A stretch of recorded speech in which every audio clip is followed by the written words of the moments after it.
Well, tonight's event was supposed to be a debate. And we were supposed to have that debate actually last fall, and we were supposed to have the debate this spring. But Professor Pincus backed out on us twice for personal, professional reasons. I won't say he was scared of you, Bruce, but that's probably what it is. So I said, you know what, let's not try to do the debate again, let's just do a lecture. Now the lecture was supposed to be on the question, did the founders want an activist government? This was the argument of Professor Pincus in a book that he wrote, in which he said that the Declaration of Independence advances what he calls an activist or energetic government. In other words, a government which is active in trying to create prosperity, et cetera, et cetera. Well, he's not here to make that argument, but, as I said, central to that argument is the Declaration of Independence. Tonight, Professor Frohnen will address the significance of the Declaration, more specifically, a part which too few of us pay attention to. And I suspect that he will have some insights into contemporary questions as well. Professor Frohnen is the Ella and Ernest Fisher Chair of Law at Ohio Northern University's School of Law. He's also served as the Charles Evans Hughes Professor of Jurisprudence at Colgate University, the Thomas Bahnson and Ann Bassett Stanley Professor of Ethics and Integrity at the Virginia Military Institute, and a visiting scholar at the Johns Hopkins School of Advanced International Studies. He has authored or co-authored 3 books and edited or co-edited another 8. His articles have appeared in journals including the American Journal of Jurisprudence, the Journal of Law and Politics, the Harvard Journal of Law and Public Policy, and his Encyclopedia of American Conservatism was the subject of a front-page article in the New York Times. He serves on the board of editors or advisory boards for organizations including Clooney Media and the University Bookman. He holds a PhD in government from Cornell University and a Juris Doctorate from Emory University School of Law, and previously served as a legislative aide and speechwriter to a United States Senator and as secretary and director of programs at the Earhart Foundation. Professor Frohnen is also a senior fellow at the Russell Kirk Center for Cultural Renewal, which is down the road here in Mecosta, and his most recent book, Constitutional Morality and the Rise of Quasi-Law, written with the late George Carey, was published in 2016 by Harvard University Press. Professor Frohnen is going to speak for about 45 minutes. We'll have Q&A. We'll also have a reception upstairs. Again, if you're interested in Excel credit, the sign-up sheets are out there. With that, please join me in welcoming Professor Bruce Frohnen.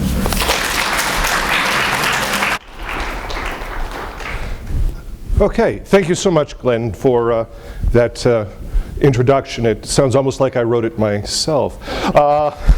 Appreciate y'all coming here. Always appreciative of the Koch Foundation and other people who are willing to pay me to travel. So let's begin, shall we? The Declaration of Independence. Well, what do we all know about the Declaration of Independence? We hold these truths to be self-evident, that all men are created equal, that they are endowed by their Creator with certain unalienable rights, that among these are life, liberty, and the pursuit of happiness. That to secure these rights, don't worry, I won't read the whole thing, that to secure these rights, governments are instituted among men, deriving their just powers from the consent of the governed. That whenever any form of government becomes destructive of these ends, it is the right of the people to alter or to abolish it, and to institute new government, laying its foundation on such principles, and organizing its powers in such form as to them shall seem most likely to affect their safety and happiness. If you've heard from the Declaration, these are the words that you've heard. And for relatively good reason. These are stirring words, they're powerful words, words that have inspired millions, words that many people claim have changed the very course of history. These words are the public face of the Declaration of Independence, used to motivate political action and to sum up the principles and ideals Americans hold dear and for which they are willing to fight and die. But what exactly are they? What do they actually mean? We know that these 3 sentences, taken from the second paragraph of a document that goes on for 33 paragraphs, all right? These 110 words out of over 1,300 words. And I read you a lot more than the 35 words,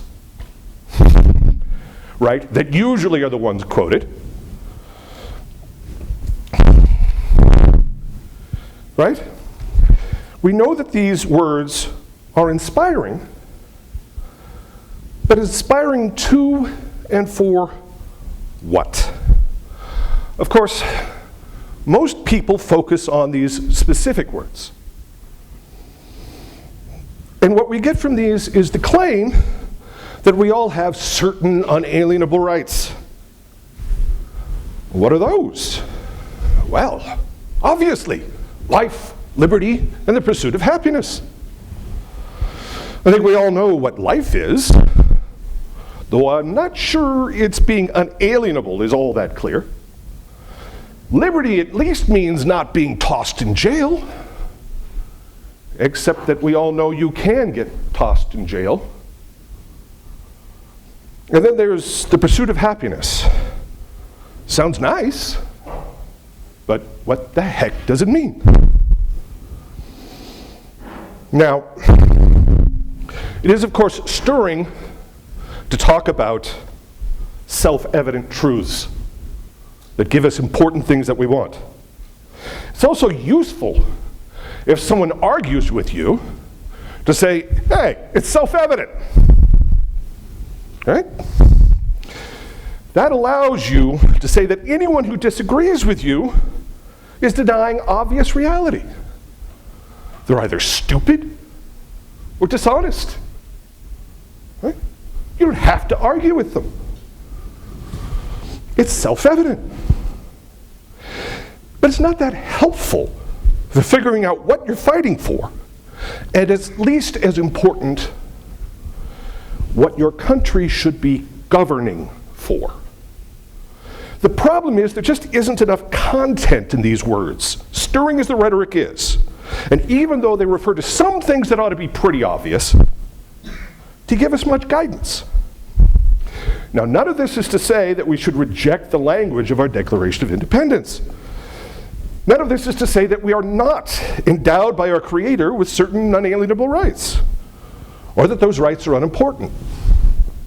But it is to say that these few phrases are not enough to guide us in understanding who we are, or for what we should be willing to fight, as our ancestors fought against those who would rule us without right. These few words are part of what philosopher Michael Oakeshott calls a crib. They're a shorthand, at best a reminder of something deeper, fuller, and more concrete. These few words are not our tradition. They're a set of words that may evoke that tradition, but they don't replace it. They merely point to that tradition. It's up to us, if we're to be free, to dig deeper.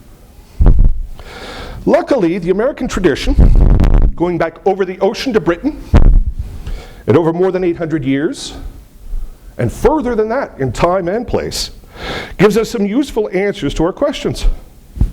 Our tradition can tell us a great deal about what these rights are, how far they go, and what role they play within a coherent, living practice of self-government under law. The Declaration, then, is important for many reasons, but originality isn't among them. Even its author, Thomas Jefferson, said that he made no attempt at originality. He was merely trying to sum up the general understanding of the people during his time. That general understanding wasn't a set of philosophical principles.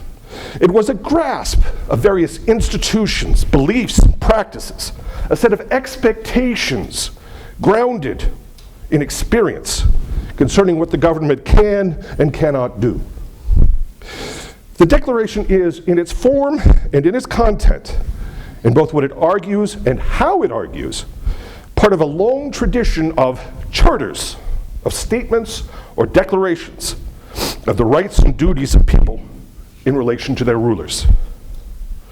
Now, Russell Kirk made the rather powerful argument that this tradition goes all the way back to the Ten Commandments. Yes, those 10 Commandments, right? You see, the Israelites were just like their neighbors in all kinds of ways. Their customs, their way of life, even much of their form of government, such as it was. But unlike the other peoples of the Middle East, when the time came for the first real set of rules for living together to be declared, they weren't handed down by an emperor who claimed to be the son of a god. No great semi-divine ruler told them, "I give you these laws." Instead, Moses handed down the laws of God. Moses didn't claim to be creating order out of chaos, as all the other lawgivers of this time and this place claimed. He wasn't creating order out of chaos, out of his own will. He was merely serving as the messenger of a higher power. And that meant that these great laws were above the rulers. The Israelites' judges would enforce these rules, but could not change them or reinterpret them as some kind of living document. Think about it, the living 10 Commandments. There was, in fact, a law higher than those judges that they would answer to. Now, we all know about the commandments as a set of thou shalt nots, right? Pretty much what it's all about, the unfun stuff. But what about rights, you may say, right? Well, the 10 Commandments include rights as well as duties, if you look at it properly. In essence, what they give you is the right to lead an ordered existence, to be ruled according to set laws that are aimed at the common good, aimed at setting out the possibility of a life of virtue. That's no small thing. It's no common thing, unfortunately. It's a beautiful and important thing that arguably sits at the heart of the Western tradition. Now, that said, these were early days. Rights and duties of the government were pretty basic for what was, after all, a band of herdsmen. Now, things didn't end there, of course. As societies grew, so did their governments. From judges, the Israelites went to kings, and that brought danger. Americans of our founding generation knew something also about the dangers of kings. Already, they and their ancestors had been living with English kings, after all, for more than 700 years. And during that time, their ancestors had been forced to oppose kings who would rule them arbitrarily, without law, on more than one occasion. Those struggles and the statements of legal rights and duties that came out of them forged a tradition of law, and higher law, law above the rulers. A tradition that the Americans called upon in opposing the tyranny of the English king and eventually in declaring their independence. That tradition, the charter tradition, was a constant reminder to rulers of the inherited rights of the people, of the laws to which even rulers are subject in any decent ordered society. It was a constant reminder and enforcer of the specific rights and duties that had grown up as part of the English way of life and government. We get a lot out of this tradition. But let's begin with those stirring words from the preamble to the Declaration of Independence. Unalienable rights, right? First off, we know that unalienable doesn't mean can never be taken away. People lose their liberty and even their lives, even in free countries. Unalienable does not mean get to keep it no matter what. So it's helpful here to look at a different statement of rights and duties. The first statement we talked about, the 10 Commandments, was handed down by God. There's another one that's important too, that was handed down by a king, though at the point of a sword. When King John lost the battle at Runnymede in 1215, the English barons pretty much told him to sign Magna Carta if he wanted to be king and to continue breathing. a lot of things were in that document, that great charter as Magna Carta is translated. It laid out the rights of Englishmen and the limits of the king's power. And probably the most important passage reads like this. It's too high up for me to read, so I'll save you from that. No freeman is to be taken or imprisoned, or disseised of his free tenement or of his liberties, or free customs, or outlawed, or exiled, or in any way ruined, nor will we go against such a man, or send against him, save by lawful judgment of his peers, or by the law of the land. Now that language is archaic enough that it may not be clear to you what it means, but it's pretty darn important. It wasn't a declaration of some cosmic set of rights written in the sky, let alone based in our own feelings. It was instead a restatement of English practice, the English way of doing things that King John had violated. According to English practice, the king did not have the power, did not have the right to jail you, seizing your stuff, or killing you, except by the law of the land, a set rule you knew about. The barons claimed quite rightly that they weren't calling for any new rights in the Magna Carta. Instead, they said they were declaring rights that they already had. They just needed to put them in writing and get the king to sign on because he'd been violating them. They also, as would be the case later, had to demand some institutional changes, some changes in government, to see to it that their rights wouldn't be violated in the future. Just like in the end, the Americans had to declare their independence so that they could retain their accustomed way of life. Now, the most important of those rights the barons and later the Americans had to defend was a right to what we today call due process. For about 400 years, we had already understood that law of the land meant due process of law. Sounds like boring lawyer stuff, right? And it may be, unless you're accused of a crime, then it's pretty darn important. Due process means the government has to give you a fair hearing, a trial, before it can toss you in prison, let alone execute you. So, this gives some meat on the bones of unalienable. Gives us something we can grasp and understand and use to defend ourselves. Because unalienable, if we look to our tradition, means something concrete. A process, a set of rules that we know beforehand. It means you get to keep your life, your liberty, and the rights to property and speech that we understand are necessary if we're going to pursue happiness, until and unless you've been convicted of an actual crime in a fair trial. Now, there were more fights, more charters set down after disagreements and violence in merry old England.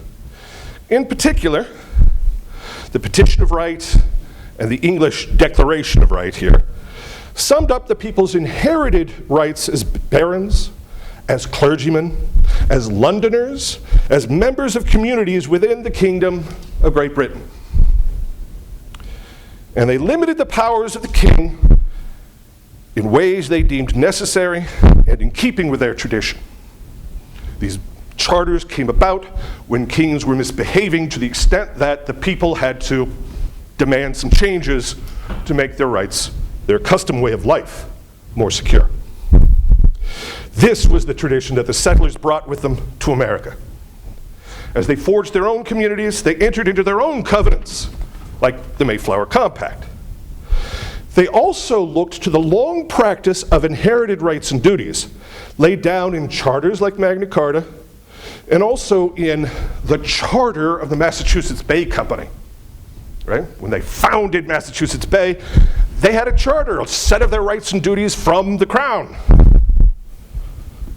when they settled those colonies. More importantly, they looked to their traditions, to their lived customs and practices as a guide to what they could expect from one another and from their various governments. It was when the British government began violating those customary rights that the troubles began in the American colonies. Many of those rights were explicitly stated in Magna Carta. Others had grown up over the 150 years the colonists had been living and governing themselves in America. All of them had an almost sacred, or at least a higher law, status as the law of the land. And it's to these customs, these rights and duties, that we need to look to understand what I've called the secret Declaration of Independence and why it's important today. Now, I'm sure all of you have heard, and I hope some of you remember, the basic story of the American Revolution. We all remember that picture, at least, right? The British Parliament noticed during the 1760s that they were broke, okay? The war against the French in North America and around the world had cost them a lot of money. So they decided to get some of it back from those lazy, no-good hayseeds over there in the American colonies. The colonists weren't pleased, of course. But here's the point. They were accustomed to having the British government make money off of them through impositions on their own colonial governments and by regulating the ways that they could trade with other countries. Everything had to go through England. There were all sorts of things that made things expensive for them. But they had never been directly taxed, okay? They'd always been allowed to rule themselves in most ways and to pay to the British only through their own governments, okay? Those governments had British governors, but they also had local legislatures who paid the salaries of the local judges and controlled them. Right? Americans were self-governing communities within the British Empire. They got to pass and live by their own laws, provided they were not repugnant to the laws of England. And Parliament's new rules would change all that, imposing direct control from faraway London. Worse, even as Parliament rescinded most of its taxes during the 1760s, they declared that they could reimpose them anytime they felt like it. Because after all, we're the sovereign, we can do what we want, and you, the Americans, have no actual rights. You just have gifts from the crown that we can take back when we feel like it. In other words, nothing had the status of higher law. The rights of Englishmen and the customs and traditions that had ruled their lives for decades and centuries meant nothing. Only the will of Parliament ruling through the king really mattered. And to get what they wanted, the British were willing to undermine, violate, and eliminate important rights and customs that Americans have lived by for decades. This is what brought the American Revolution. And this is what the secret declaration is all about. Fully half of the Declaration of Independence is taken up with a list of charges against the king. The colonists did not give the world a few general platitudes and declare independence. Like their ancestors before them, especially in the English Declaration of Right, they leveled specific charges against the government, against which they were fighting.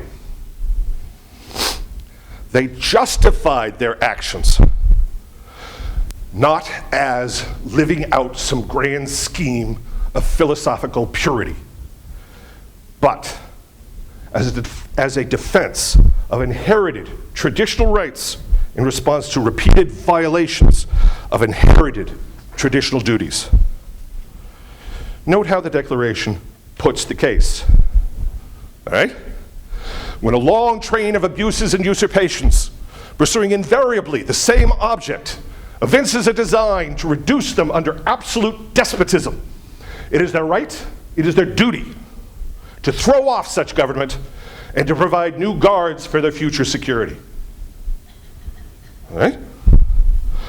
Only because a long, sustained train of abuses had shown the Americans that they had not merely been wronged, but that the government in England fully intended to strip them permanently of their way of life, did the Americans determine that they had to take action. Only because it seemed that it would never work out did they decide that the action they had to take was to separate, to secede from the empire. In taking that action, they had a duty to explain why, to set out the abuses. And there were a lot of them. Half the document, right? The king has refused his assent to laws, the most wholesome and necessary for the public good. And after this charge, you get a set of 5 more charges that go to the same point, that the king was depriving the colonists of self-government, that way of life that they had become accustomed to over 150 years. Refusing to allow laws to go into effect, demanding that colonial legislatures give up their powers, making it impossible for the legislatures to meet in a timely fashion, even demanding completely new subservient legislatures. All these actions were aimed at taking away the long-established tradition of American colonists governing themselves through their own legislatures. Now, there always have been limits to American colonial self-government. That thing about not being repugnant to the laws of England, what we already talked about in terms of the trade agreements, right? That said, the king, actually Parliament, but that's another story, was trying to take away the right to self-government completely. And in the process, leaving Americans without the ability to make even the most necessary laws, all right? And in the list of charges, there's more, much more. The king had endeavored to prevent the population of these states. He'd refused to allow the kinds of immigration that a new people in a vast wilderness needed to thrive. He also has sought to take for himself control over American judges. He had made judges dependent on his will alone for the tenure of their offices and the amount and payment of their salaries.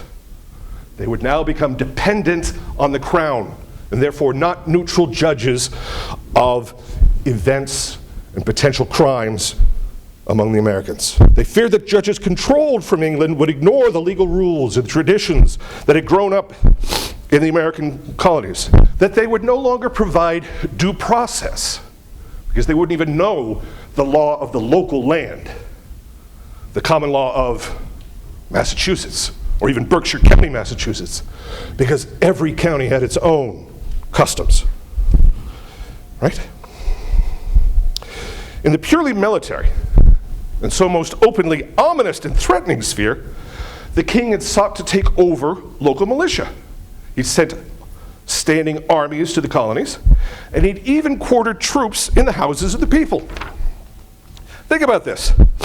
The British tradition of limited government rested firmly in an armed populace. Unlike the other governments on the continent, the militia had stood up to the king in England in the 17th century and beaten him. They cut off his head. But the point was, English people were much more likely, if they weren't Catholic, to be armed, to have the right to bear arms. Sorry, we're not getting into the Second Amendment. We'll talk about that some other time. But the point is, historically, the English people had been armed. Standing armies did not have the power to take over the country. Instead, these militia answered only to other persons in their own locality. By taking over these militia, the king would eliminate the ability of the people to defend themselves, leaving them at his mercy and at the mercy of his standing armies, many of the members of which were literally sleeping in the houses, eating at the board, and sleeping in the beds of the colonists, whether they liked it or not. All right? Yes, also taxing without consent, also cutting off trade, no small things. But also the British government had suspended due process of law. Trial by jury had been denied to Americans. Americans were even being transported across the ocean to be tried in military courts for pretended crimes. All in the list of charges. These violations went to the heart of the tradition of ordered liberty under which Americans had been governing themselves for 150 years. There was more. In fact, the list of charges reaches a kind of crescendo as it goes from official actions harming the Americans through law to brute force and suspension of lawful governments. The king had in effect made Parliament a tyrannical ruler over America by assenting to pretended laws from Parliament, taking away our charters, abolishing our most valuable laws, and altering fundamentally the forms of our governments. Right? They also had been suspending our own legislatures and declaring themselves invested with power to legislate for us in all cases whatsoever. Taking over all of the governance that the colonists had had for themselves for 150 years. Through all of this, Americans, as the Declaration tells us, had petitioned, had pleaded, and attempted to reason with king, parliament, and people. Still, the king has abdicated government here by declaring us out of his protection and waging war against us, the final straw. The abuses listed here are specific, and they amount to a claim that the king, not the Americans, had broken the bonds of civil government. He has plundered our seas, ravaged our coasts, burnt our towns, and destroyed the lives of our people. He's at this time transporting large armies of foreign mercenaries to complete the works of death, desolation, and tyranny. And there's much more soaring rhetoric about a king who is making war upon his own people. Only at this stage, after reminding all who would read this declaration, did the signers declare that these united colonies are and of right ought to be free and independent states, that they are absolved from all allegiance to the crown.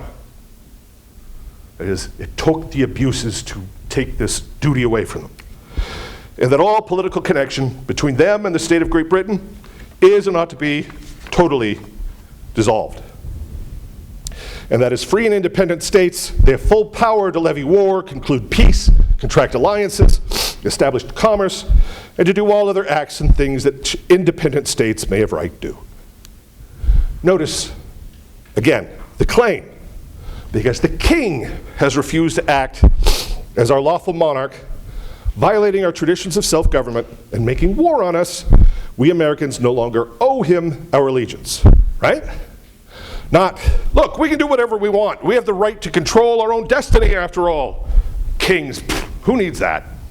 No, not even you violated our abstract natural rights. But you have made war on our way of life.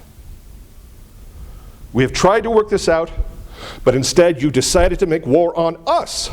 A lawful ruler doesn't do that, and we don't see any way, given the fact that we've tried talking to you, to work this out, to make it so that you won't do this to us anymore, other than seceding from your empire. Right? Only at this stage do we get those stirring final words about supporting this declaration with a firm reliance on the protection of divine providence. We mutually pledge to each other our lives, our fortunes, and our sacred honor. All right? This is the secret declaration. That is the declaration we hardly ever hear about. But the actual substance of the declaration that tells us what these rights are, where they come from, and what it is that they're embedded in, which is a tradition. It was a way of life that was being defended by the colonists. This is the part of the Declaration that lays out the concrete reasons for separating from Britain. In its way, it's just as stirring as a few prefatory lines that most people can quote. This declaration is secret only because people too often argue in vague generalities. We too often make claims that are so general they could be read into whatever we happen to want. They could be based in our own emotions, our own view of what we would like, instead of being rooted in something that we can understand with one another and defend with one another. rather than a set of abstract claims that in fact can empower a tyrannical government. This declaration gives us the basis for understanding the nature of our political community, our civil social order, our rights and duties, and how they form the political part of a free, self-governing society with a limited government under law. Thank you.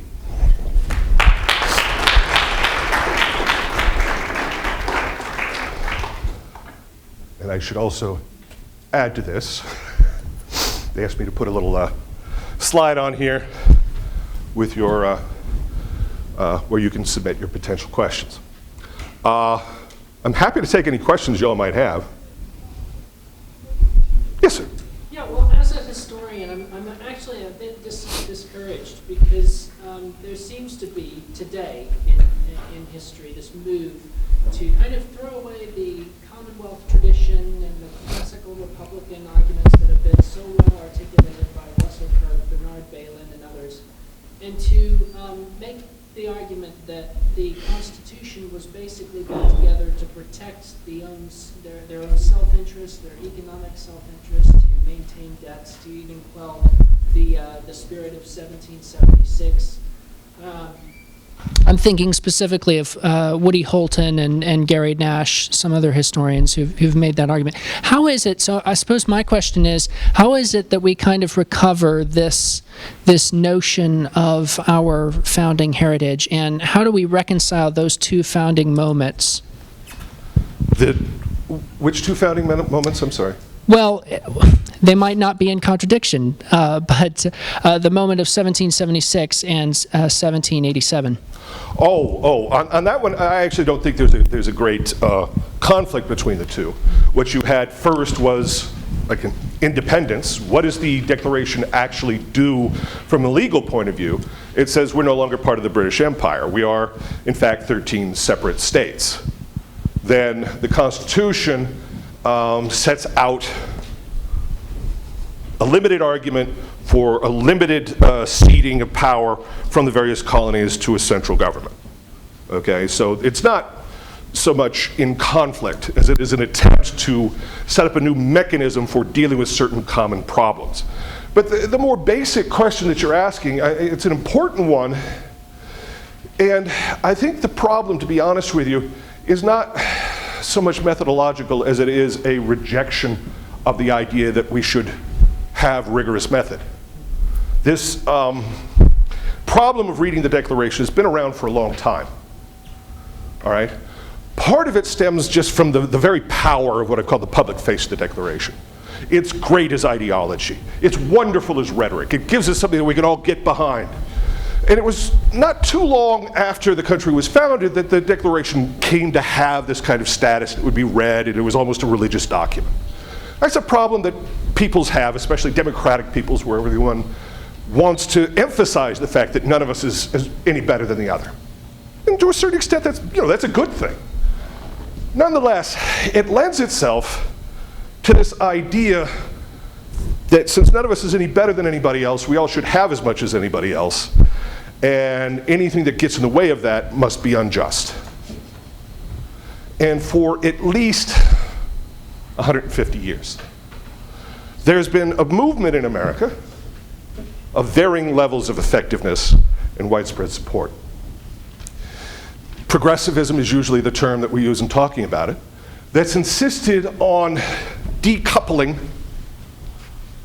rights, this one set of sentences that I talked about, from traditions and customs that make them concrete, that make them so that we can understand them and defend them. Because the great thing about an abstract right is it means whatever you want it to mean. And what's happened in America, as in most of Western civilization, is that rights have gone from the flip side of a duty, a claim on respect and process in going about our lives, into a claim on the state for good things. Right? Protections against things like poverty. Now, this is to say that poverty isn't a bad thing, or that we should not try to do something about it. But now, instead of talking about rights, as these limited customary things that we can talk about. And then work on things like government as a way we try to work out how we approach the common good. We now raise our needs to the level of rights, and we all end up yelling at each other as if policy disagreement means moral turpitude. It's a great problem. It really is rooted in a rejection of history in favor of claims to power. Anybody else? Yes, sir. Oh, Adam, hold on. Give me the mic.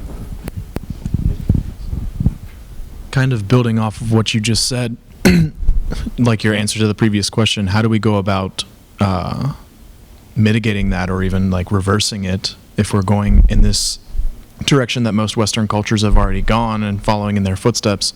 How do we stop it, and how do we try and, I suppose, save ourselves? Yeah.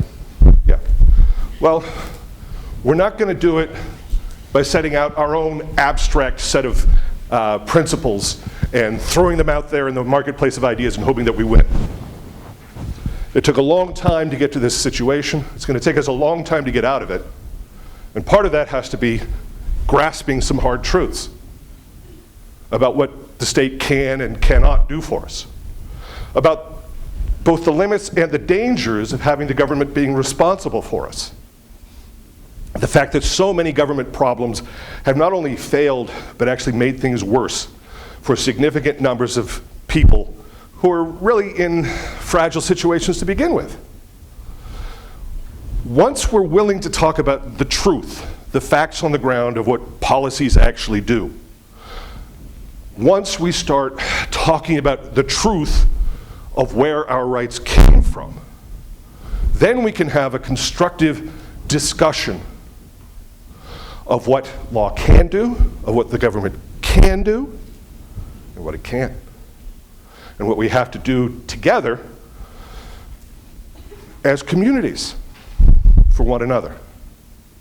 What that requires, though, first and foremost, is a willingness to engage in civil debate, which, as I understand it, is a purpose of the program that Professor Moots has put together here, and is one of the most important pieces of work that we have, because there's far too little civil debate on university campuses and the law schools in America today. Too much of it is an attempt to indoctrinate into one specific view of where our rights come from and where they go. Anybody else? Bruce, I'm going to ask, you'd made a comment about counties and judges and traditions. I'm wondering if you can speak a little more to the problem of expecting our traditions to be national or federal, or our rights to be protected, or our policies even to be national, and whether or not it would make more sense to have more things handled at a state and local level rather than a national level. Sure. If there is a major distinction between an older traditional view and the current progressive view, I think it can be summed up as those who have a more traditional view think that things really come down to character. The choice between virtue and vice, the character, the habits of the people who are involved. Progressives tend to believe in institutions.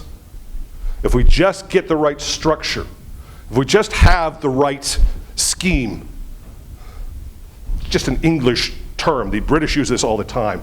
It just means a comprehensive idea, like the Social Security scheme, right? We have the right combination of laws and institutions. Things will turn out all right, right? And there's a big difference in these two viewpoints. One of a traditional mindset understands that no institution can substitute for virtue. Doesn't matter how many paper rules you've got. Unless people recognize that they have a duty to follow them, they mean nothing. Doesn't matter what the law says unless people recognize that it's a virtue to follow them and vicious, wrong, to ignore them. That being the case, if our judges come to believe that it's their job to do justice, to bring the right outcome, no matter what the law happens to say, they've abdicated their fundamental position within our form of government. Once they do that, they're acting as tyrants. Nobody can say no to them. It all becomes a war over who has the most power to control these things. And unless we can count on the law being, in some sense, above us, we all answer to it. We don't get to make of it what we will. We have no common assumptions, no common customs of conduct that can breed mutual respect, that can help us work together. The problem with trying to have policies all at the national level is that it eliminates the possibility for face-to-face dealings. It eliminates the possibility for character to matter in day-to-day relations, right? It's why, for example, a lot of us argue that the problem is not that poor people be provided ways that they will not go hungry and that children will be educated. The problem is when people who happen to be poor are dehumanized by a bureaucratic system that makes them show up and report or be given little cards that they can simply spend as if it's free money, that they're actually being treated as less than human. That it is, in fact, much more decent, much more human to have someone at the local level who is in charge of welfare policies at the county level, who knows them face to face, who says, all right, what do we need to do so that you can lead a better life and become self-sufficient? Those kinds of local policies maintain that commonality, that ability to deal with one another as full human beings. And the same goes for law. You know, in the colonial era and well into the 19th century, people didn't talk about the common law of America. In fact, there is no common law of the United States. There isn't one. In a federal court, they have to choose which state's law is going to be applied, right? But it used to be recognized that every county had its own common law, because every county had its own customs. And the purpose of law is not to impose some uniform, abstract, universal rule. It's a weird phrase, pardon me, vindicate the reasonable expectations of the parties. That is, whether it's a contract dispute or whether it's a crime, the judge's job is to find out, okay, what does a reasonable person understand that term in the contract to mean? Or what is a reasonable person, what would they understand would constitute not defending yourself, but killing somebody you don't like? Those aren't completely different from county to county, but there are some differences from one locality to another. And if the law doesn't recognize that and tries to impose the same exact idea on everybody, it's stripping from us those day-to-day interactions that make life meaningful and allow us to form the kinds of bonds that are necessary to have a decent life together. And it frays. People no longer feel attached to the law because it's not theirs. It's just something the judges impose on them. It eats away at the very foundations of society. How's that for fire and brimstone? Amen. You Calvinists. Other questions? You all right there? Okay. Okay. Well, thanks a lot. We have reception outside.